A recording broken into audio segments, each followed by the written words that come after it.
कई बार ऐसे कुछ रास्ते होते हैं जहाँ से आप लोग गुजरना नहीं चाहते, लेकिन अनजाने में अगर उस रास्ते से गुजर गए तो गुजर गए, लेकिन फिर भी कोई ना कोई आपका पीछा करने लगता है। अगर आपने मुड़ कर के देखा तो लोगों का कहना है कि वो आपको हमेशा हमेशा के लिए अपने पास रख लेता है। ऐसे ही आज की ये कहानी है जिसमें अभिषेक यादव नाम के इस लड़के ने मुड़ कर के तो देखा था, लेकिन शायद ऊपर वाले के चमत्कार ने उसे बचा लिया। लेकिन वो कितनी बार वहां पे बचा ये पता चलेगा आपको इस कहानी के अंदर। अगर अभी अभी आप मेरी कहानी की तरफ बढ़े हैं तो जल्दी से चैनल को सब्सक्राइब कर लीजिए, क्योंकि हर रोज आपको हम देते हैं एक नई स्टोरी, एक ऐसी स्टोरी जो कि आपको पूरी तरीके से हिला करके रख देती है। अगर आपको भी डर का सामना करना है तो इस वीडियो को जरूर देखिएगा। दिन का उजाला है तो बिल्कुल देखिएगा, रात का अगर ये समय है तो इस वीडियो को कल देखिएगा। और अगर रात में आप ट्रैवल कर रहे हैं एक जगह से दूसरी जगह तो इस वीडियो को बिल्कुल मत देखिएगा, क्योंकि हो सकता है इसके बाद शायद आप ट्रैवल नहीं कर पाए। तो देर ना करते हुए करते हैं वीडियो को शुरू।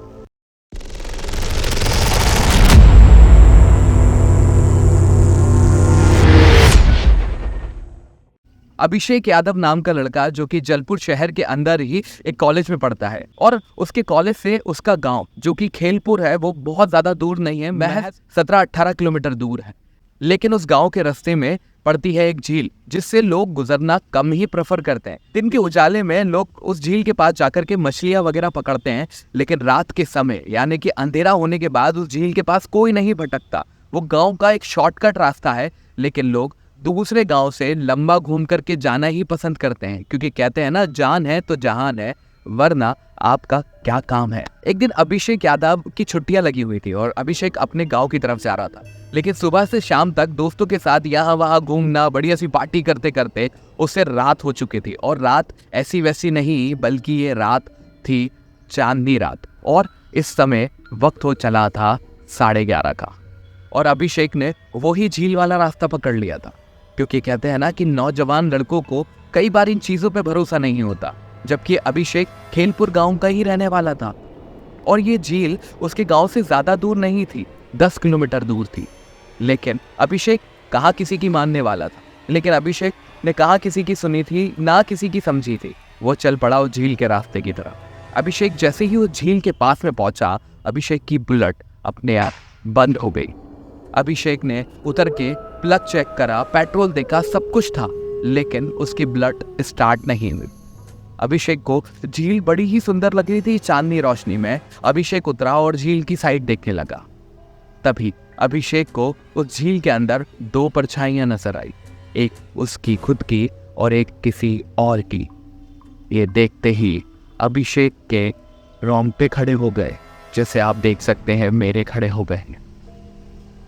ऐसे ही अभिषेक के जब रोंगटे खड़े हुए, अभिषेक पीछे मुड़ के देखना चाहता था, लेकिन पीछे से आवाज आई, पीछे मुड़ करके मत देखना, वरना हमेशा हमेशा के लिए यही रह जाओगे। जैसे ही अभिषेक को ये आवाज आई, अभिषेक अपनी जान छुड़ा करके वहां से अपनी बाइक, अपने हेलमेट को वहीं छोड़ करके दौड़ लगा करके भागा। अभिषेक इतनी तेजी से दौड़ा कि वो वहां से भागता भागता, हाँफता हाँफता जैसे तैसे अपने गांव की तरफ पहुंचा। पसीने पसीने, पानी का प्यासा ये लड़का बिना कहीं रुके सीधे अपने घर के सामने जाकर के रुकता है और रात को अपना गेट खटखटाता है। जैसे ही गेट की आवाज आती है, अभिषेक की माता जी गेट खोलती है और अभिषेक की हालत देख करके बहुत तेज बोलती है, क्या हुआ बेटा, क्या हुआ, तुझे क्या हुआ। तभी अभिषेक के पापा भी जाग जाते हैं, अभिषेक का भाई भी जाग जाता है और अभिषेक उन्हें वो सारी कहानी बताता है। वो अभिषेक को पानी वानी पिलाते हैं, उसे शांत करते हैं और पूछते हैं, तू बिल्कुल ठीक है ना। इसके बाद अभिषेक को वहीं बिठा देते हैं। अब अभिषेक को पूरी रात नींद नहीं आई, ना पूरे परिवार को यहाँ अभिषेक की हालत देखते हुए नींद आ रही थी, क्योंकि अभिषेक को ऐसा लग रहा था कि अभी भी उसके पीछे कोई ना कोई खड़ा हुआ है। लेकिन उस वक्त कोई नहीं था, अभिषेक का पूरा परिवार था और वो उसके साथ पूरी रात जागते हैं। गाँव के एक बाबा जिनका नाम रघुनाथ जी है, रघुनाथ जी के पास अभिषेक के पिताजी उसे ले जाते हैं और पूछते हैं कि ऐसा क्या हुआ। तब रघुनाथ जी बताते हैं कि उस झील के पास में कई साल पहले एक तांत्रिक रहता था। कहते हैं कि वो कुछ तंत्र विद्याएं करता था, जिस वजह से गांव वाले उससे बहुत परेशान रहते थे और उसे गांव में कभी घुसने नहीं देते थे। अगर वो गांव के आसपास भटकता हुआ नजर आता था तो उसे मारने की कोशिश करते थे, पत्थर मारते थे, लठ मारते थे, और वो उसी झील के किनारे ही रहता था। लेकिन उसकी एक दिन मौत हो गई और उसके बाद कहा जाता है कि वो वही रहता है और जो रात में उस रास्ते से गुजरता है वो उसके साथ चलने लगता है। अगर कोई पलट करके देख ले तो उसे वो अपने पास हमेशा हमेशा के लिए रख लेता है। अभिषेक यहाँ बहुत ज़्यादा डरा तो था, लेकिन अभिषेक के मन में ये भी चल रहा था कि ये कोई बाबा बाबा नहीं बल्कि कोई ना कोई व्यक्ति ये चीज़ करके लोगों को डराने की कोशिश कर रहा है। अभिषेक एक हफ्ते अपने घर में ही रुकता है। एक हफ्ते बाद जब वापस उसे शहर की तरफ जाना होता है तो उसके पिताजी बोलते हैं कि बेटा कल तू जाने वाला है, सुबह ही जल्दी निकल जाना और उस झील वाले रास्ते से तो बिल्कुल मत जाना। लेकिन अभिषेक के मन में तो चल रहा था कि इस चीज़ का मैं पर्दाफाश करके रहूंगा। अभिषेक ने यहाँ पे 2 फोन रखे थे। एक फोन जिसका कैमरा चालू करके उसने बाइक के ऊपर इस तरह से स्टैंड पे लगा दिया था कि सारी चीज़ें रिकॉर्ड हो सके, और दूसरा अपना फोन वो उस झील के पास जा करके अपने कैमरे को ऑन कर देता है। और इस बार फिर से अभिषेक उसी झील की तरफ देखने लगता है। कुछ देर बाद अभिषेक को महसूस होता है कि उसके पीछे कोई है, और इस बार फिर आवाज आती है अभिषेक को पीछे से, पलट करके मत देखना। अभिषेक इस बार घबरा तो जाता है और वो झील की तरफ धीरे धीरे आगे बढ़ने लगता है। जब वो पहली बार भागा था तब अभिषेक को वो व्यक्ति जो भी था वो अभिषेक की बराबरी में ही भाग रहा था। ना अभिषेक के दौड़ने से ज्यादा तेज, ना अभिषेक के दौड़ने से ज्यादा कम, बिल्कुल बराबर, जैसे दोनों कदम नाप तौल करके रखे जा रहे हैं। अभी भी अभिषेक अपना एक कदम आगे बढ़ाता है और उसे महसूस होता है कि कोई व्यक्ति उसके साथ बिल्कुल एग्जैक्ट टाइम पे ही वो कदम रख रहा है। अभिषेक डरा हुआ तो था, लेकिन अभिषेक ये भी साबित करना चाहता था कि ये कोई छलावा नहीं बल्कि कोई ना कोई की साजिश है जिसने पूरे गांव वालों को डरा करके रखा था।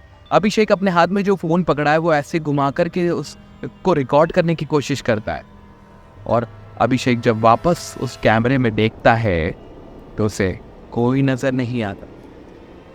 और इस बार अभिषेक फिर से दौड़ लगाता है और वो छलावा बिल्कुल एग्जैक्ट अभिषेक के कदम से कदम मिला करके चलता है। लेकिन एक जगह जाकर के अभिषेक रुक जाता है और पीछे पलट करके देख लेता है।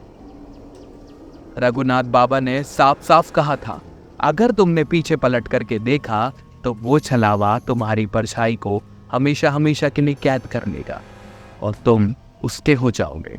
यहाँ पे अभिषेक ने किसी की नहीं मानी थी और अपनी ही चलने दी, और यहाँ अभिषेक का हाल वो ही हुआ जो रघुनाथ बाबा ने कहा था। अभिषेक उस छलावे के साथ हमेशा हमेशा के लिए जुड़ गया। दूसरे दिन अभिषेक के पिताजी को लगा शायद इस शहर पहुंच गया होगा। अभिषेक के पिताजी लगातार फोन कर रहे थे और जब सुबह तक अभिषेक का कोई जवाब नहीं आया तो अभिषेक के पिताजी ने उसके दोस्तों को फोन करा। तब पता चला कि अभिषेक तो यहाँ पहुंचा ही नहीं। उसके पिताजी यही सोच रहे थे कि ये सुबह से निकला है, गया कहाँ, लेकिन वो सुबह से निकल करके शाम का ही इंतजार कर रहा था उस झील किनारे जाने का, जहाँ अब उस छलावे ने उसकी परछाई को हमेशा हमेशा के लिए अपना बना लिया। अब जब उस झील के पास जाकर के देखते हैं, अभिषेक का हेलमेट, अभिषेक का बैग, सब कुछ वही नजर आता है।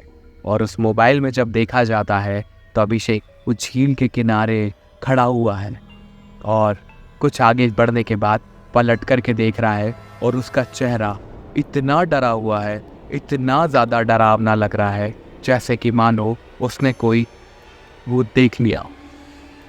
इसलिए कहते हैं कि अगर किसी ने कोई कहानी आपको बताई हो तो उसे मान लीजिए।